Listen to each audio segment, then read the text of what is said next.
Hey guys, welcome back to the channel, and today we're going to be reacting to The greatest underdog story in international football. Greece's Euro 2020 2004 triumph. Nation I that remember adores this like it football, was even if they yesterday. haven't Sorry guys, but I was rooting for Portugal. I was very upset.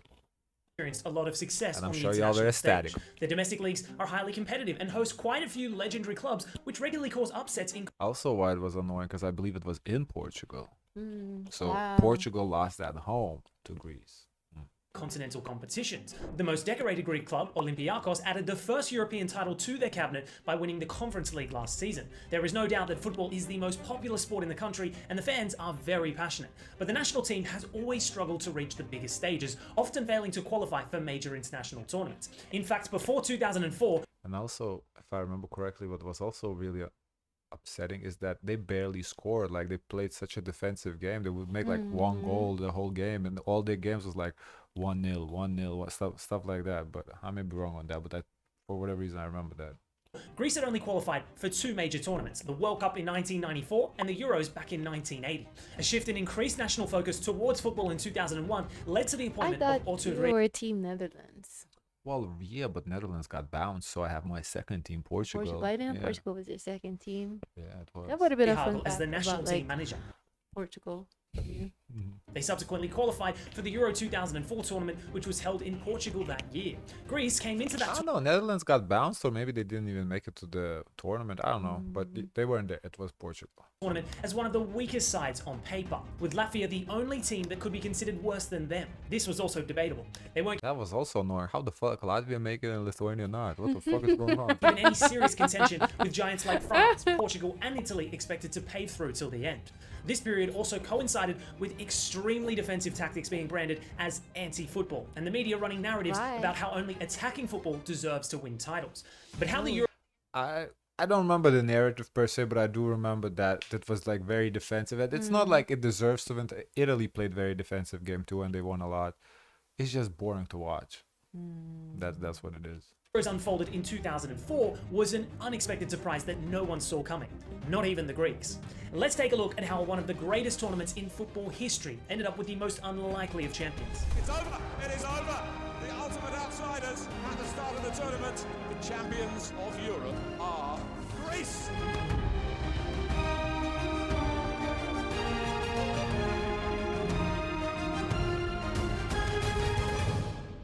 The story of how I Greece can only stopped- imagine, how it felt for the Greeks at that time, where you Yeah, like it's impressive. barely made not that barely, but you never usually make it, and then Wow. everybody's saying, oh, you like the second weakest team, and then you win. That like the ultimate underdog story. Yeah.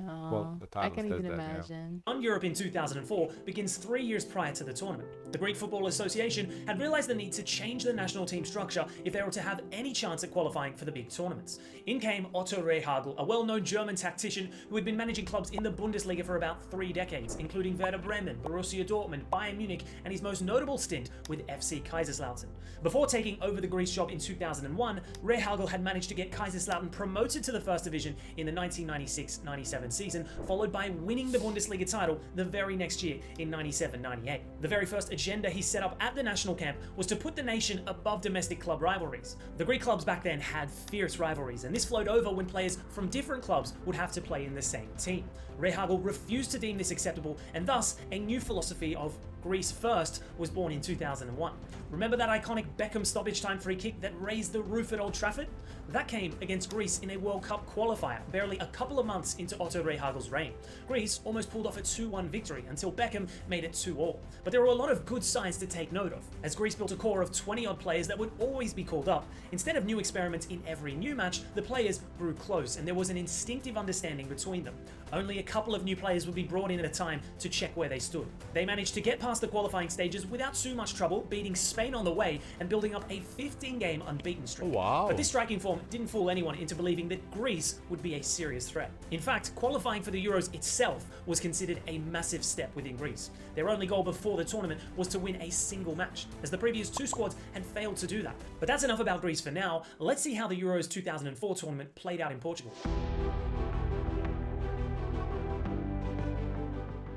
There were 4 groups with as many teams in each. Greece was in Group A with Portugal, Spain and Russia for company. Group B had France and England as the favourites to top, and 2 other notable contenders in the remaining 2 groups were Germany, Czechia, Italy and Sweden. The very first match for Greece was a daunting one against tournament hosts Portugal. After the Greeks took a surprising 6th minute lead, their compact defending didn't allow for any serious threat from a stellar Portugal attack. Cristiano Ronaldo was subbed in at half-time and the inexperienced prodigy gave away a penalty just 6 minutes into the second half. Bastina's struck the second goal from the spot and they continued to defend deep into their box. Ronaldo managed a stoppage-time consolation goal as he headed Luis Figo's corner into the back of the net. But Greece had not only stunned the host, but themselves as well. Suddenly, the Greek squad had Well, they accomplished their goal to win one game. Well, that's it was. First game victory. already achieved what was considered a historic victory on the very first match day. They were free of any expectations for the rest of the tournament, no matter what they did. The players watched their triumph That's the danger when you don't have no pressure. That's when you can, play very freely. over Portugal that night over and over again, listening to different Greek commentators and getting goosebumps. Meanwhile, Zidane showed levels to the English side as France won 2-1 with a brace in stoppage time.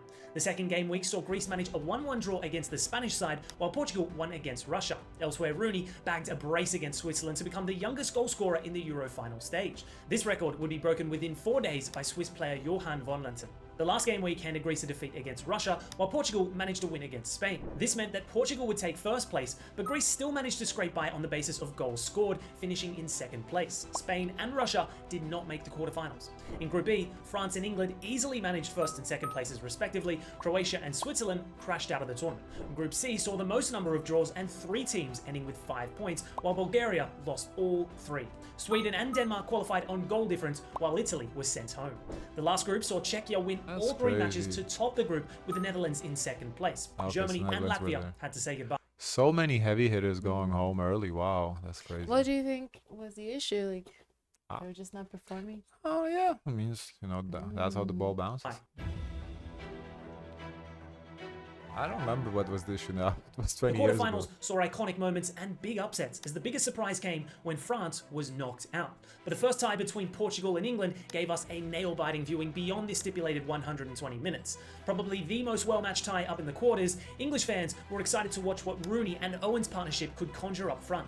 Owen gave them an early lead after an artful finish in the 3rd minute, but their hopes of watching their sensational teenager was short-lived, as Rooney had to be taken off in the 27th minute after a horrific leg-breaking injury. The game had quite a few exhilarating moments, but the score remained in England's favour with 10 minutes left to play. Hel de Postiga headed home an 83rd minute equaliser, which led to the match going into extra time.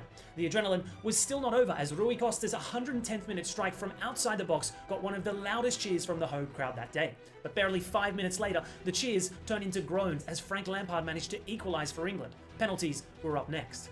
Beckham ran up for the first penalty kick of the game, only to uncharacteristically send it I into the remember sky. this. This is iconic. I remember that kick. That kick was He iconic. immediately How did turned you around feel to in blame that it. moment? I don't remember how I felt 20 years, but I do remember the kick. That was embarrassing. Uneven spot on the ground, a technique often employed after such high-profile misses. Oh. After a few penalties went in, Rui Costa also managed to put his effort off target. Both teams were now level.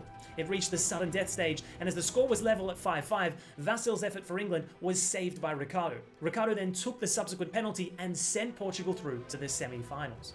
In the France versus Greece tie-up, the French squad was considered to be the clear favourites. Their 4 attackers up front were Zidane, Pires, Henry and Trezeguet.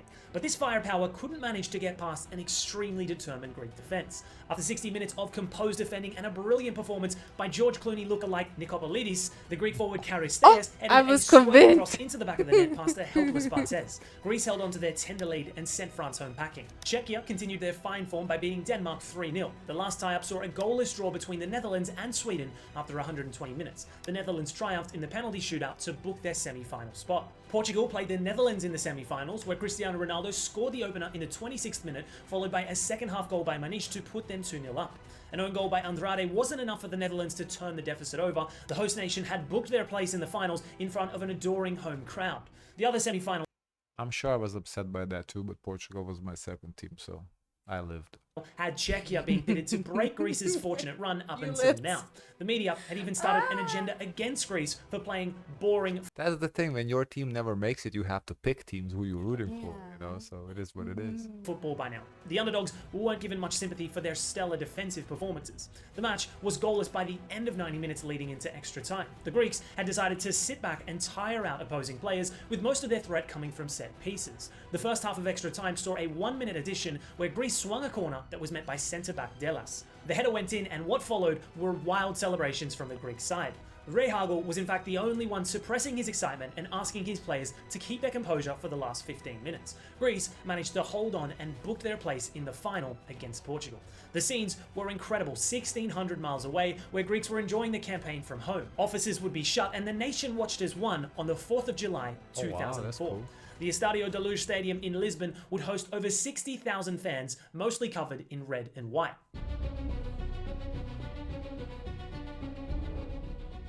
The Euro 2004 tournament had come full circle, as the opening game of the tournament was to be replayed in the final. Greece hoped for a repeat of history, while the Portuguese yearned for their first Euro title.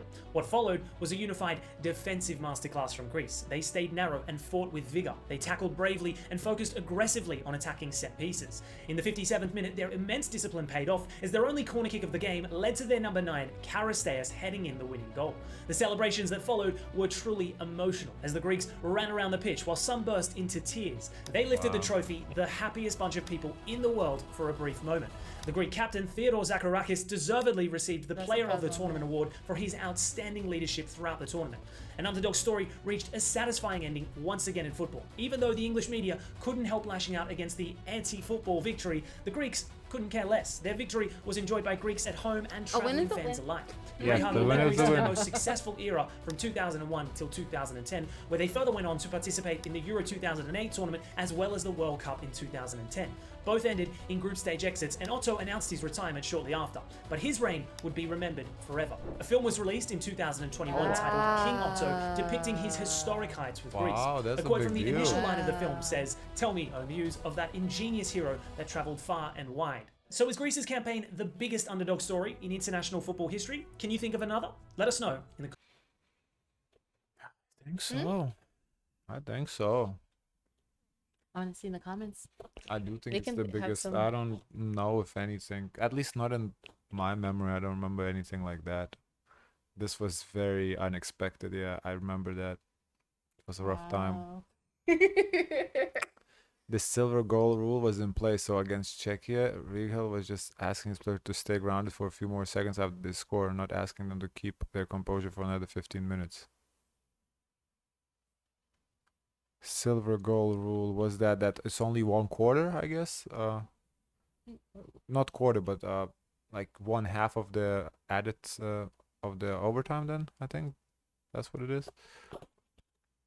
Greece won Portugal twice. France and Czechia, who were the best team at that point. That's a legit. Yeah, I mean they beat everyone fair and square. They beat the best teams.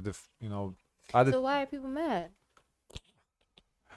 well, people mad because they didn't win. That's always how it goes. But nah, they I won thought fair like square. it would have been, someone's shoelace was untied and then the ball just. No. They actually won fair and square. It was just for me why I was mad. Well, one, my team lost. Already Both of they my lost. teams lost. Yeah. Both my teams lost. And two, they played boring fucking game. Those matches were hard to watch. I remember I was like, this shit is so boring. But listen, they won. It was a strategy. The strategy worked in winning. Yeah. Guys, of course, let us know your thoughts. Don't forget to like, comment, and subscribe. Join the Discord. And always, share as much kindness as possible.